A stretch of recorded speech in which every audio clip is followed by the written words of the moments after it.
अगर मैं अभी तुरंत तुम्हारे घर आ जाऊं, तुम्हारे दरवाजे पर खड़े हो जाऊं, तो तुम्हें कैसा लगेगा?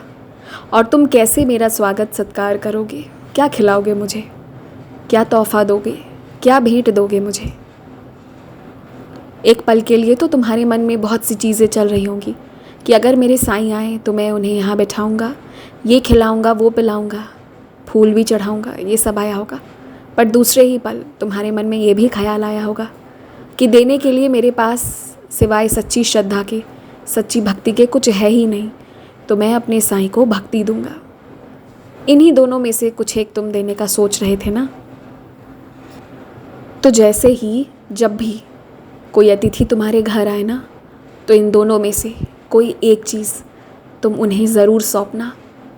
वो अतिथि चाहे कोई भी हो, स्त्री हो, पुरुष हो, कोई भी हो, रिश्ते वाला हो या फिर कहीं दूर दराज का हो, पर उसके बावजूद भी उस रूप में मैं ही आऊँगा। लोग क्या सवाल करेंगे ये सोचकर अंदर कमरे में बंद होकर बैठने की ज़रूरत नहीं है। तुम लोगों के सवाल के सामने खड़े रहो, जूझो उससे। शायद 1 या 2 बार वो सवाल तुम्हें भारी पड़ेंगे, पर उसके बाद तुम्हारे पास सटीक सही जवाब भी होगा। मैं सिखाऊंगा, लेकिन घबराकर अपने आप को कमरे में बंद मत करो जब गलती तुम्हारी नहीं है तो। और अगर गलती है भी, फिर भी तुमने वो माना है, मुझसे क्षमा मांगा है, तो अब मैं तुम्हें आदेश देता हूँ कि ऐसे चुपचाप मत रहो। जो है, जितना है, उसे उतना ही कहो, क्योंकि जो तुम्हारे पास है, तुम्हारी किस्मत से, तुम्हारी मेहनत से, तुम्हारी भक्ति से है, तुम्हारे साईं ने दिया है, किसी ने नहीं दिया है। इसलिए जो है उसे पूरे गर्व से स्वीकार करो।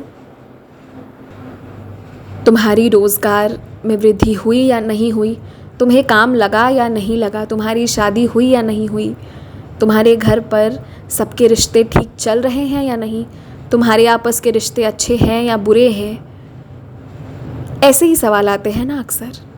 आने दो, इन सवालों के जवाब ऐन मौके पर मैं बताऊंगा। बेशक आवाज़ तुम्हारी होगी, पर शब्द मेरे होंगे। इसलिए मैं तुम्हें आज़ाद करता हूँ। अब तुम अपने कमरे के उस पिंजड़े में कैद मत रहो, बाहर निकलो, खुश रहो।